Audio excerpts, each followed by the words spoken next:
Kecewa berubah menjadi marah. Bisa dibakarnya, bisa dicampakkannya, bisa ditendangnya, bisa mengamuk, bisa nggak jadi pulang. Tapi bisa juga jadi menjadi diam, menggerokot dia ke dalam. Aduh, kok gini ya.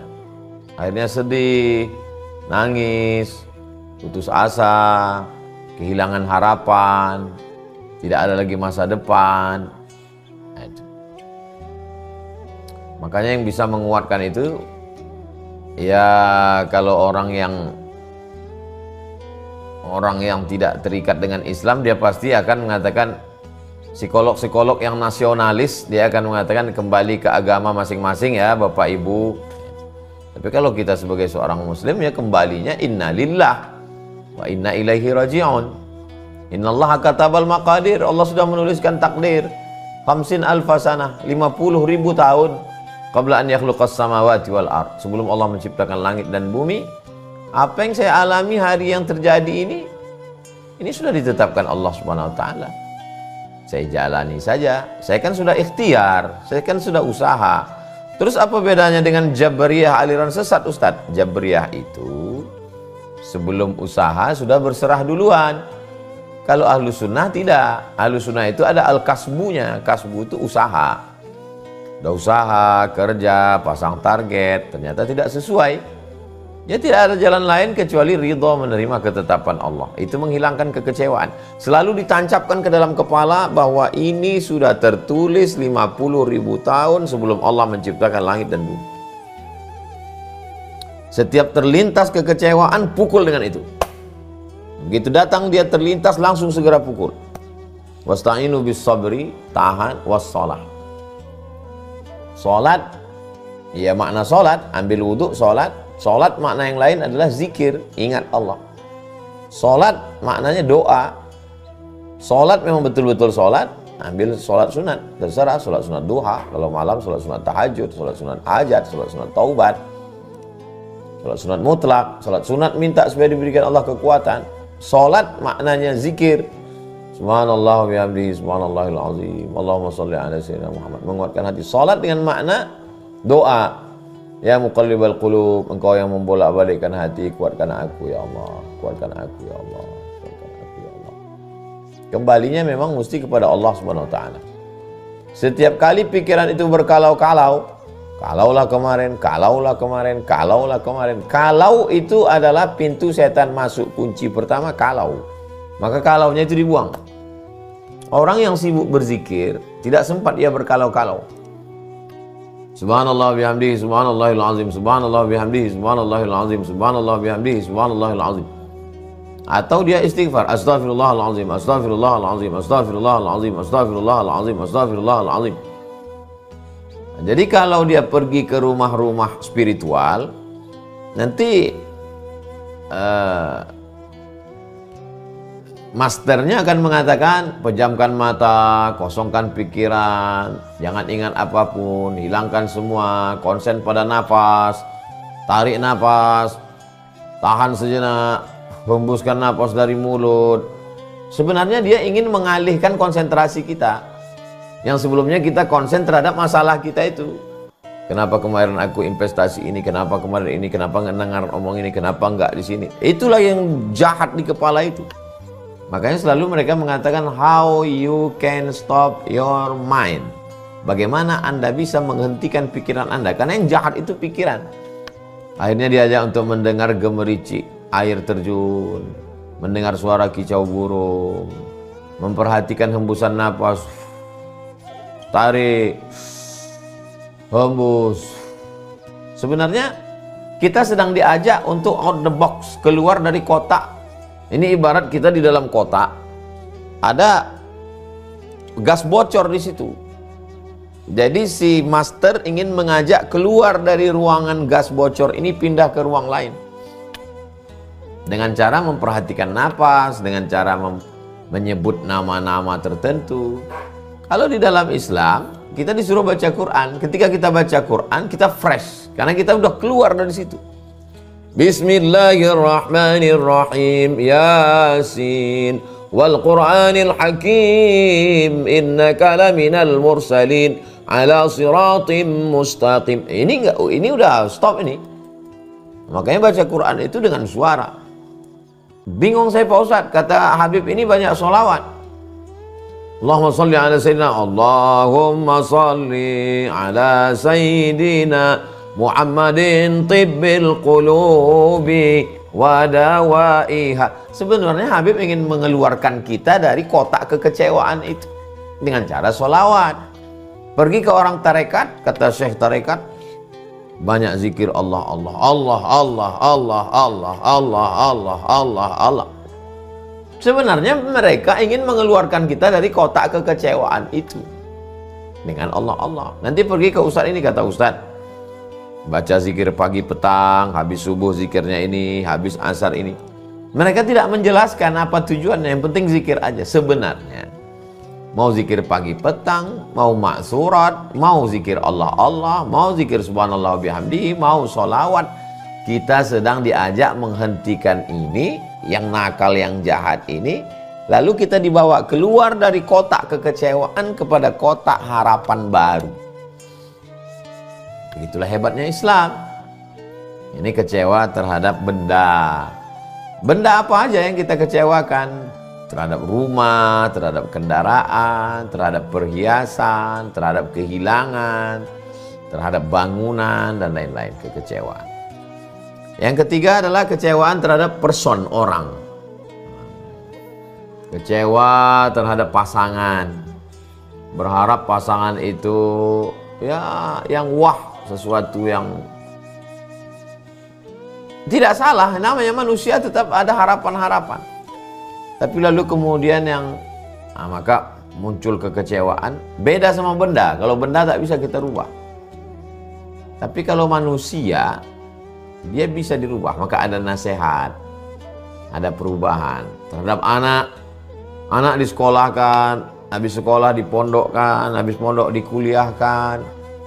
Ternyata pulang tidak seperti harapan teman-temannya, muncul kekecewaan. Maka di sana ada nasihat.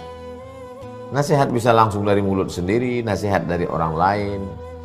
Disampaikan bahannya dari kita, tapi lisannya pinjam lisan orang lain. Lisan ustadz, lisan tokoh masyarakat yang menyampaikan ke dia bahwa ayah kamu, ibu kamu itu harapannya besar ke kamu. Lalu kemudian introspeksi diri. Ini jangan-jangan karena saya kasih makan haram. Jangan-jangan dulu saya juga kepada orang tua saya mengecewakan, sehingga kalau hari ini saya dikecewakan, ya ini cara menebus dosanya. Karena di antara dosa durhaka pada orang tua itu, kita juga akan mengalami hal yang sama. Itu DP-nya di dunia. Di akhirat mudah-mudahan Allah mengampuni.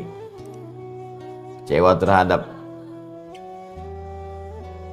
tetangga, kecewa terhadap teman, kecewa terhadap atasan, kecewa terhadap begitu banyak target-target kita dalam hidup, dan ternyata tak sesuai dengan yang kita harapkan. Akhirnya kita jatuh dalam lubang kekecewaan.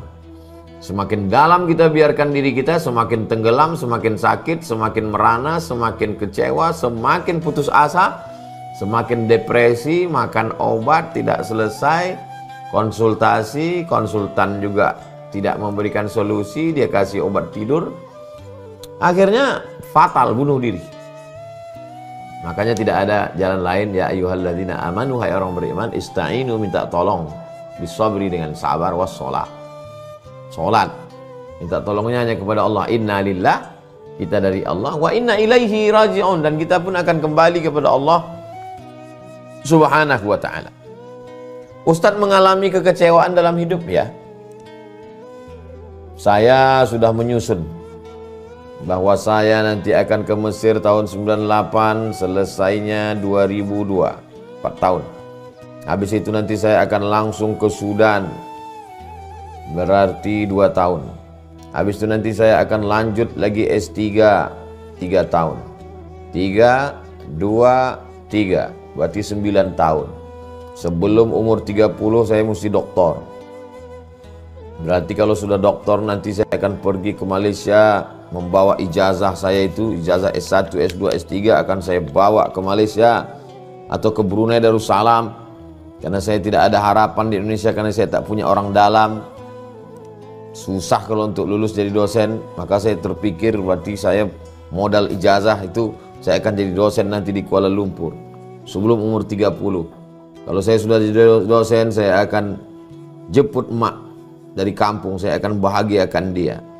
Ternyata tidak sesuai, baru S1 sudah pulang. 2002 pulang, pontang-panting di Malaysia 1 tahun. Habis dari Malaysia ke Maroko 2 tahun. Dari Maroko pun nggak bisa langsung S3, pulang dulu. Pontang-panting setahun, habis itu baru lulus dosen. Tapi setelah saya urut-urut ke belakang, andai dulu mulus-mulus aja, mungkin dalam dunia sukses tadi, sukses. Tapi ternyata dunia ini tidak sesimpel yang dibayangkan. Mungkin secara studi saya akan lulus S1, S2, S3. Tapi untuk menghadapi hidup diperlukan ketangguhan. Dan skenario Allah itu lebih indah. Dibuatnya saya di Malaysia dulu, transit dulu di UKM, tinggal di Kajang, merasakan universitas yang paling berhasil mendidik adalah universitas penderitaan. Mengalami berbagai macam untuk lebih menguatkan. Pergi ke Maroko, pulang dari Maroko, sempat di Jakarta, di Bogor, lalu pulang ke Pekanbaru jadi dosen, habis itu baru S3. Jadi setelah direnung, bandingkan antara proposal kita dengan yang dituliskan Allah, oh lebih hebat yang punya Allah. Ternyata proposal saya ini mulus-mulus aja. Kalau mulus-mulus aja, ya kendaraannya kendaraan yang biasa aja. Tapi kalau jalan berlumpur, naik ke batu tilam, itu kendaraan yang dahsyat, yang luar biasa.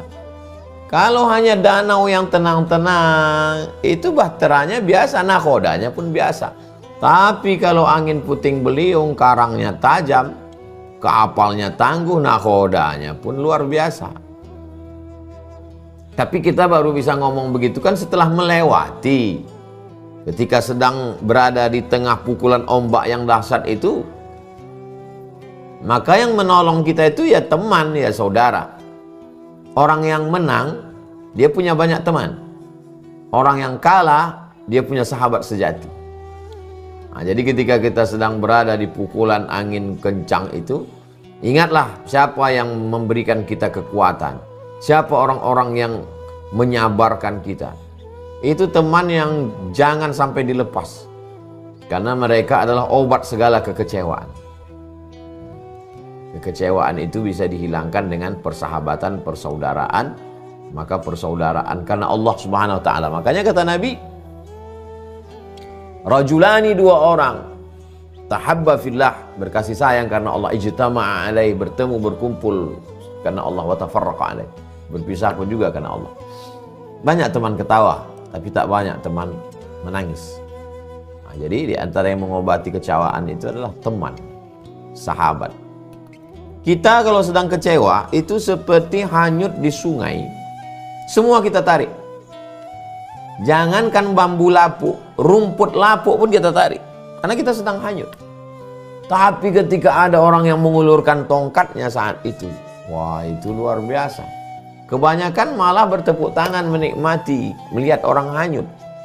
Tapi ketika ada satu orang yang mengulurkan tongkatnya, nah ini luar biasa.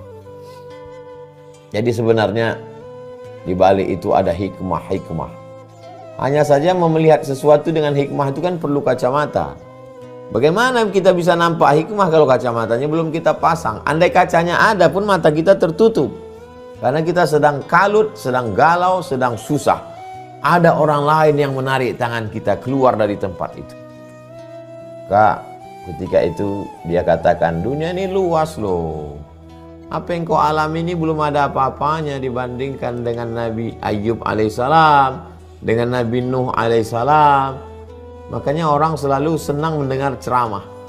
Kami kalau dengar tausiah itu Ustaz, rasanya kok dada ini lapang gitu ya. Karena Ustaz biasanya bercerita tentang kesedihan, Bercerita tentang musibah, bercerita tentang kematian, cerita tentang makna syukur, cerita tentang satu sisi kita sedang dikeluarkan. Kalau dalam keadaan kecewa di rumah, buka handphone, lihat update orang kok ya makin kecewa, lihat postingan orang makin dalam, nonton TV juga, maka tidak ada jalan lain kecuali ambil wudhu, berbisiklah ke tanah supaya malaikat-malaikat di langit memintakan rahmat kepada Allah Subhanahu wa taala. Karena tak ada lagi tempat mengadu di bumi. Lalu kemudian setelah itu kalau ada kawan sahabat yang menolong, maka itu teman sejati. Menyibukkan diri dengan berzikir. Orang yang sibuk berzikir sampai lupa berdoa, maka Allah berikan dia afdal mimma sa'ala sa'ilun. Allah berikan dia lebih baik daripada yang diminta oleh orang yang meminta. Puncak dari kekecewaan adalah kecewa kepada Allah Subhanahu wa taala. Na'udzubillah. Hilang-hilang timbul Tuhan itu dalam pikiran. Maka disitulah diperlukan kekuatan yang luar biasa. Jangan sampai ikut bisikan setan. Segera mandi taubat, segera ambil wudhu, segera gelar sajadah, segera sholat sunat taubat. Kalau pagi duha, kalau malam tahajud, baca Al-Quran, berzikir afdal zikri la ilaha illallah, minta kekuatan kepada Allah Subhanahu wa taala. Maka dia ibarat kopi yang sedang diaduk. Kita biarkan sejenak, dia hening, lalu kemudian turun. Ampas-ampasnya turun, dia akan bening kembali. Makanya ada orang yang mengatakan biarlah waktu yang akan menjawab. Itu betul. Karena tak bisa kita paksakan. Kita paksa hari ini harus bening, harus jernih, nggak bisa. Ibarat menggali sumur bor yang baru. Yang pertama itu mungkin butek, yang kedua mungkin bau, tapi nanti sehari, 2 hari, 3 hari dia akan bening dan jernih.